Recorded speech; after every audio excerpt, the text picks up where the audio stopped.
In 2006, Superman came back to the big screen after almost 20 years of being absent. Superman Returns released to moderate success, so the studio planned for a sequel set in 2009. Yet we never saw Bryan Singer's Superman again. So today we delve deep into what happened to the cancelled 2009 Superman film.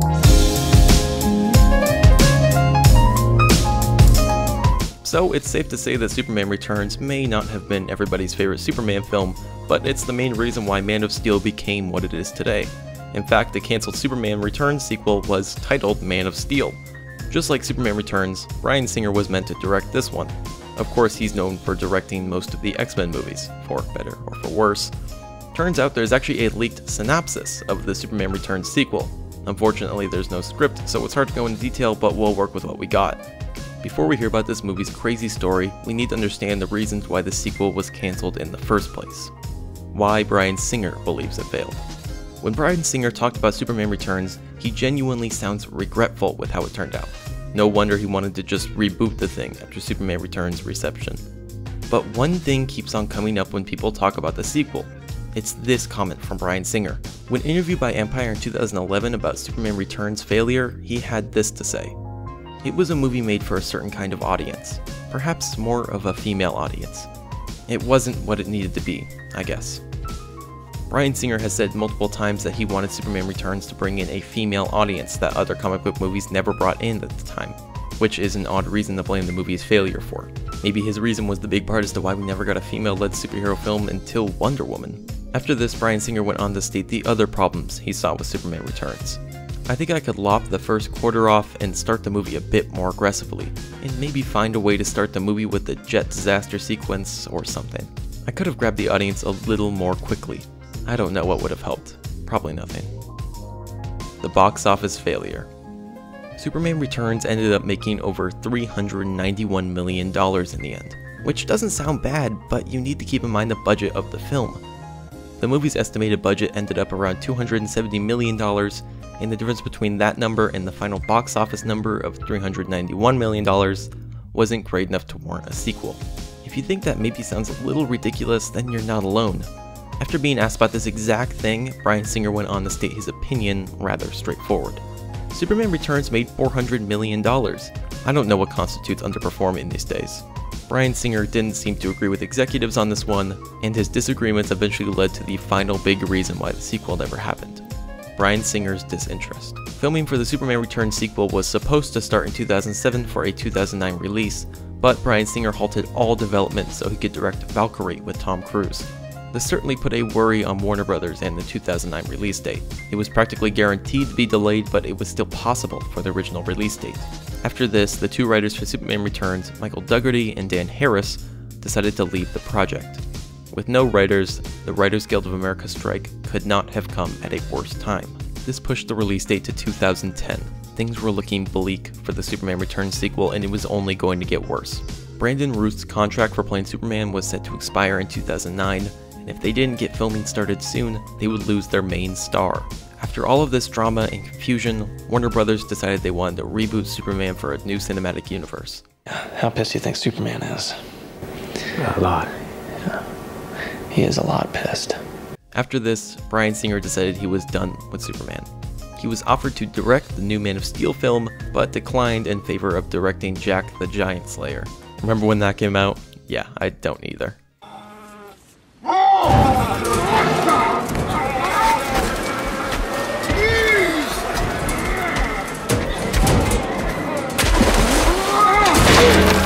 Now that we know why the sequel never came out, we can get into the leaked synopsis for the movie. Although I do need to preface something before we get into it. This is a leaked synopsis of the film. We have no guarantees as to whether or not this is real. Many different people say they know it's fake, while others say they know it's real.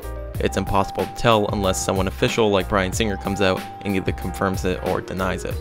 And so far I can't find anything confirmed or denied from an official source. So take it with a grain of salt. But with that prefaced, let's get into what the original Man of Steel would have looked like. If you don't remember much from Superman Returns, don't worry, there's only two things you really need to know. One was that Superman has always wondered if he was truly the last son of Krypton. For some reason, he has always doubted that he was the last. And the second thing you need to know is how Lex Luthor created New Krypton. Lex created this new planet with crystals he stole from the Fortress of Solitude, and kryptonite that Superman launched into space that nearly killed him. So in Man of Steel, New Krypton continues to grow in space and has become an almost perfect sphere.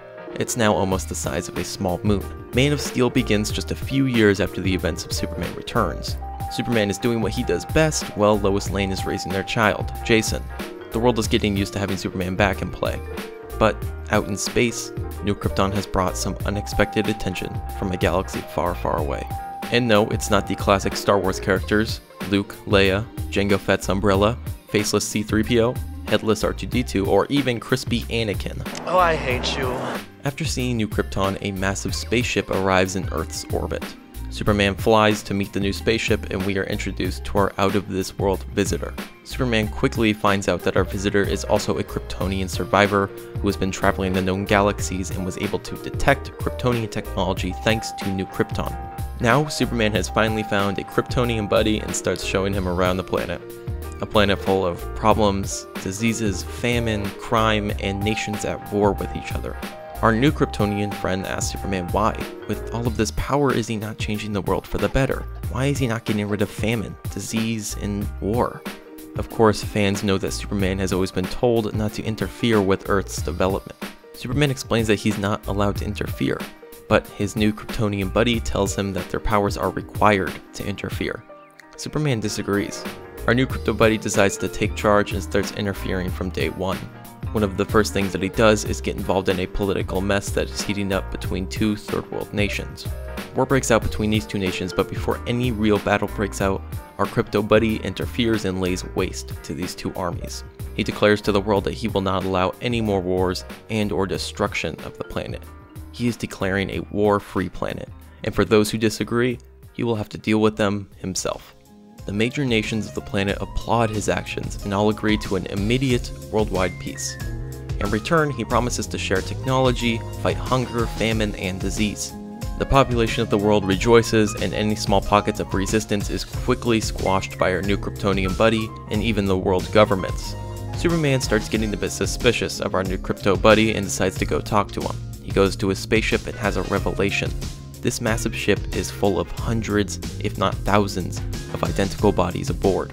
Yep, clones of our crypto buddy. So Superman digs a bit more inside the computer system, which is familiar to him since it's Kryptonian technology, just like the Fortress of Solitude. Superman finds out that our crypto buddy is actually an artificial intelligence from Krypton that has evolved since the destruction of their world. He escaped Krypton just like Kal-El did, and his real name is Brainiac. He's been going from planet to planet, taking their technology, helping these worlds reach a relative perfection, and then he destroys them and moves on. Superman also finds out that Brainiac was actually responsible for the destruction of Krypton and tries to warn the leaders of the world, but is confronted by Brainiac.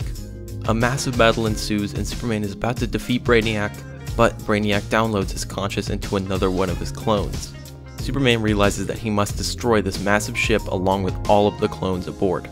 After another massive battle, he's able to disable the ship, destroy the clones and the new Brainiac, but right before the ship is destroyed, the new Brainiac mainframe does a local search for another body that he can download into. It has to be Kryptonian, and he finds one other Kryptonian on Earth, Superman's child, Jason. So, Brainiac uses Kryptonian technology and downloads himself into Jason's body. This causes Jason to automatically age and grow into a full adult, but with Brainiac in complete control. Superman realizes what just happened and rushes to confront his very own son, who is now possessed by Brainiac. Is Jason still there, or is it all Brainiac? At this point, it's all Brainiac, and Superman knows exactly what he has to do. He must defeat Brainiac at all costs, or the planet and all of humankind will be doomed. It's a battle between two gods, but Superman has already been run ragged and beat down pretty bad in his previous battles. Brainiac has the upper hand, and Superman is trying not to do any permanent damage to Jason's body. Every time Brainiac was defeated in the past, he simply tries to download to another clone and leaves that body completely brain dead with no other bodies left. So will Jason survive? The answer is no. Superman realizes he needs to kill Jason to fully rid the galaxy of Brainiac, so he does what he has to do. He sacrifices his son to save humanity. And thus ends the story of the original Man of Steel. Now remember, this is just a rumored synopsis that has gone around for years, so take it lightly. But yeah, Superman kills his own son at the end of the movie, no joke. And I mean, it's certainly weird, and I don't want to jump the gun to say the movie would be bad, but it would probably be bad. I mean, Brainiac's plot of saving the humans from stuff that Superman wouldn't is definitely interesting, but why would you want to help them thrive as a civilization and then steal their technology? Why didn't Brainiac just go to planets, take their technology, and then blow them up? Just skipping the whole help them thrive plan. Also, what kind of technology does Earth have that Brainiac would even want? Compared to Krypton, Earth has nothing of interest. Maybe Brainiac wanted our amazing human inventions, like the walking sleeping bag, or the shoe umbrella, or maybe the privacy scarf. Okay, now that I think about it, I see why he wanted our inventions. But I think it's definitely for the best that this sequel wasn't made. The Man of Steel we got was pretty good. Not bad and not groundbreaking, but overall good. So having this movie out instead would completely change the DCEU as we know it. Or I guess it's not called the DCU anymore. What's it called now? I don't know, who cares? I'm gonna go buy the walking sleeping bag.